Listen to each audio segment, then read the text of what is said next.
Hello everyone. So welcome back. Today we'll be discussing another exciting problem. This is again from ISI MStat 2025 PSA problem 21. So this problem is about, as you can see soon, is about order statistics. Okay. So it's about a certain probability of maximum of a certain random variables, independent uniform random variables.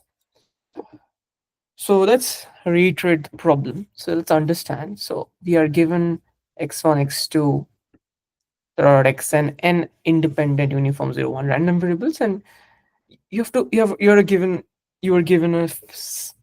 an inequality of the maximum of those random variables. Okay, of the probabilistic behavior of those random variables, and you have to find the smallest number of samples that actually the sample size, the smallest sample size for which this inequality holds.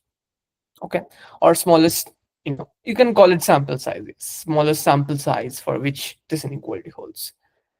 When we say usually sample, it means the random variables has been realized. We have drawn values out there, but let's generalize the idea of the definition of sample here, that there are n elements in random variables out there, and we want that minimum n. Now, often what happens is that in many cases, the inequality have some physical interpretation. Okay, we often try to find it, but in this case, the fun part is this is the most important aspect: the maximum. Okay, the maximum of n random variables. Now, here's always one technique that you should always do. The first step, that it's an algebraic technique. The idea is the following. So there is this interesting result that if maximum of two random variables x and y is less than equal to a, it's if and only if both x and y are less than equal to a. That makes sense, right? And it can generalize to n random variables. So if maximum of x1, x2 dot xn is less than equal to a, it's if and only if x1, x2 dot xn, each one of them is less than equal to a. If and only if. So you can see that this maximum holds a unique, interesting sense out there. But is there an inequality for greater than equal to? That's a natural question because we have the greater than equal to here. No.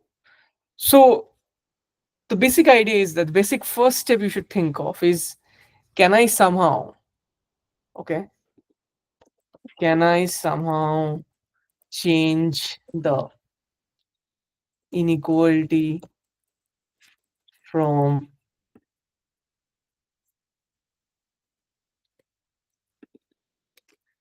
greater than equal to less than equal to? This is a basic idea. Okay, so let's rewrite in terms of z, because as you have seen that the z is very important in terms of the random variables, right? Like in terms of the maximums. So we are given this condition: probability z greater than equal to 0.99 is, this probability is greater than equal to 0.95. Now we want ideally of the form z less than equal to something, right? Because that's where this can help us, guys, algebraically. So we want to change this inequality. So what we do is, we, instead of writing this, we write the opposite one. Okay, 1 minus that. That's the fun part. So if we write this 1 minus probability z less than equal to 0.99 is greater than equal to 0.95. So we get that this statement is equivalent to this statement. Okay. This statement is equivalent to this statement by rearranging. So, yes. Now, understand that we can use this same logic here, since it's less than, to write like this: probability of z, that is the maximum of xi, is less than 0.9, and if each one of them is less than 0.99, now this is given, this entire probability is given less than equal to 0.05, right? Now we know that x1, x2 are independent uniform 0, 1. So we write, because we write individually this joint distribution is individual each one of them. So it's x1 less than 0.9 and all of them less than 0.99, and this is it's given that this is less than 0.05.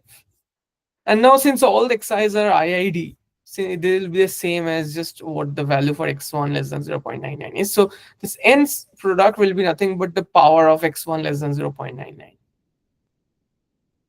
And we know that since xi's are uniform 0, 1, 0.1, and this is kind of uh, the CDF of the uniform 0, 1, 0.1, CDF of a uniform, CDF of a uniform, CDF of uniform x is equal to x for x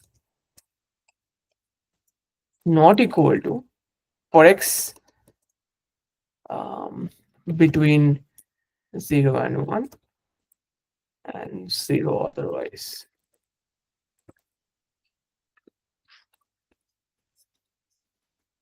Yeah.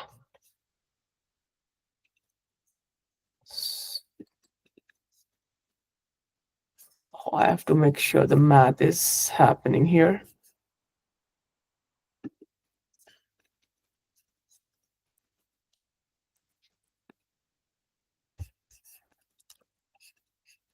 Yeah.